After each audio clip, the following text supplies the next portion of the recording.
shows no sign of letting up. Patty, about a month ago, thousands of local families crammed into the David L. Lawrence Convention Center for a Nintendo World Championship. And that's where Bill Flanagan and Lynn Sawyer went on assignment looking at the Nintendo factor. Well, that's right, Ray. Nintendo came, it played, and it conquered the hearts and minds of local families. And Bill, it is the minds of those youngsters that is causing some concern on the part of some parents and some child development experts. Just what is the impact of the Nintendo factor? Well, Lynn, as far as the toy business is concerned, it's big and getting bigger.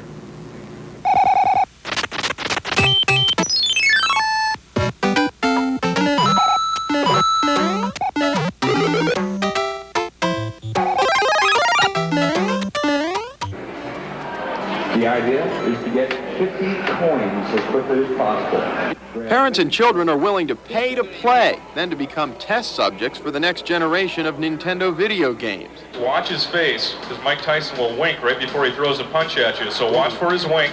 Immediately step out of the way. After he's thrown his punch, you're already coming back in. You can pop him a couple times in the face.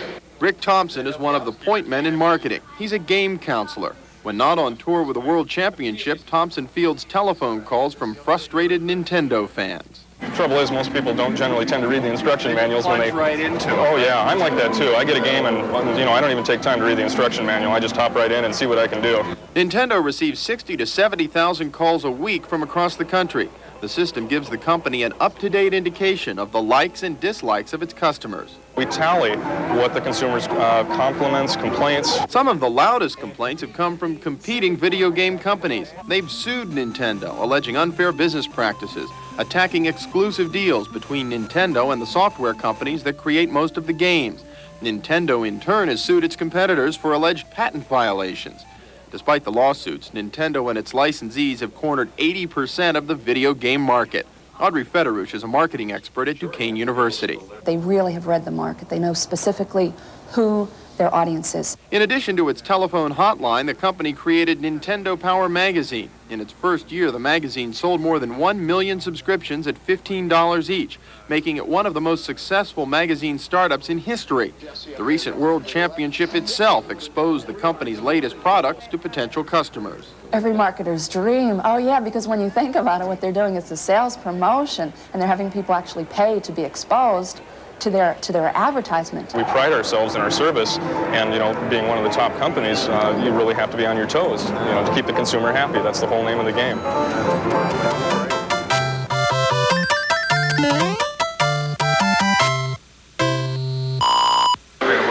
Yeah, like Mario 3 and all that stuff.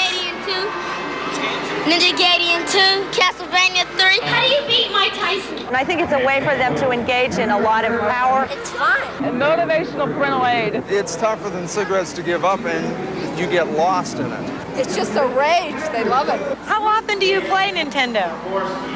About 3 hours a day. He does his homework, which is about 2 hours, 2.5 hours a day. And he's been on the honor roll since he's been in school, so I don't mind. He can play it for 2.5, 3 hours, 4 hours, as long as he wants. I know the other day I forgot luncheon date because I was playing. 5,100 for Brian McCarty, looking at 49. Now 5,300. Rika Feely is the mother of 12-year-old Alex, who takes his Nintendo very seriously. It's a way of retreating from all that difficulties of the world around them and their peers, and they feel very safe. They're at home, they're in an environment they feel safe in, and they get rewarded in lots of ways that if it weren't for these kinds of things, I'm not sure what some of these children would do. It focuses them so intensely on an experience that shuts out the rest of the world and isolates themselves. And I think that's not a growing experience. I think that's unfortunate. I think a lot of people don't really get to win in society very much, and I think it lets them win in a way that they don't have to be overtly competitive. It's kind of unfortunate because sometimes I see that some of these children are doing little else outside of school in their spare time.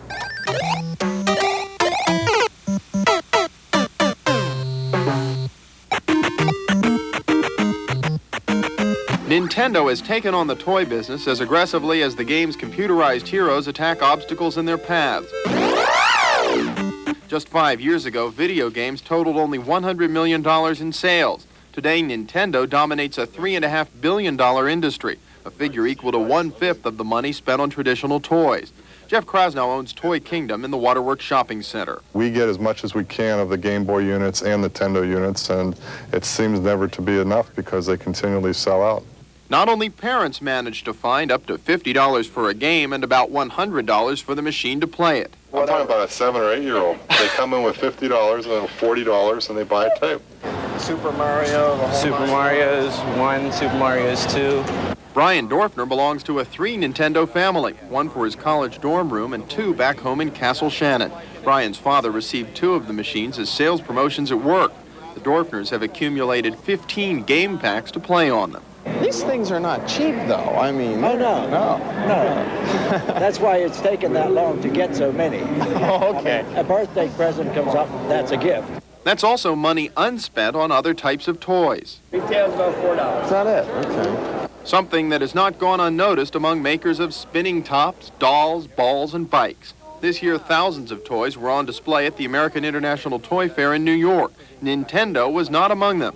The organizers of the world's largest toy trade show consider Nintendo a consumer electronic product. Well, they are certainly impacted by Nintendo and the video game craze, because when disposable dollars are going into those categories, they aren't going into basic product like we produce. The toy makers are predicting a Nintendo peak in 1990. Last year, however, the toy business as a whole barely outpaced inflation, while Nintendo sales increased by 50%. This year, Nintendo expects a similar increase, tossing aside any toy in its path. If they turn these children into addicted Nintendo users, then they are no better than Columbia. They have just addicted the children of the world in a different way. We've become used to seeing and watching, not reading, and not hearing.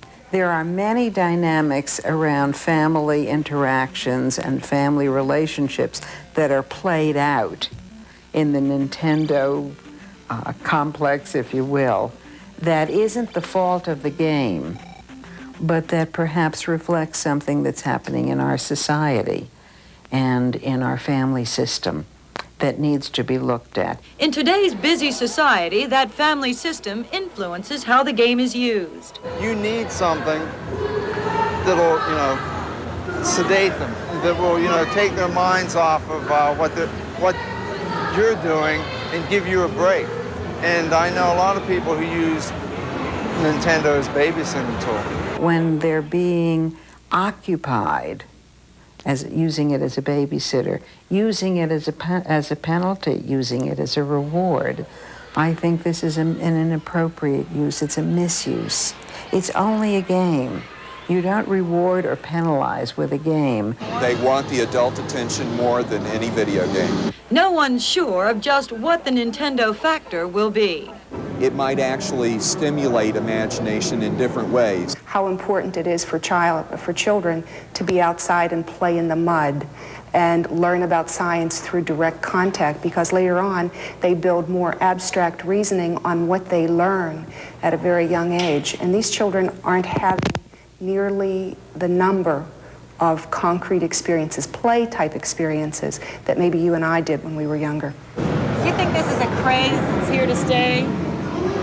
I think it'll be around, yes. In terms of dominating our attention, probably not.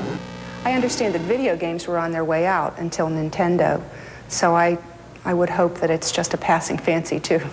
Passing fancy or not, some see the future impact of Nintendo resting squarely on the shoulders of the company responsible for Nintendo. If we don't expect a company like Nintendo to grow and to develop in sophistication and to start to use these kinds of things as tools for learning that we do as a country and as a civilization, run the risk of turning into mindless mush.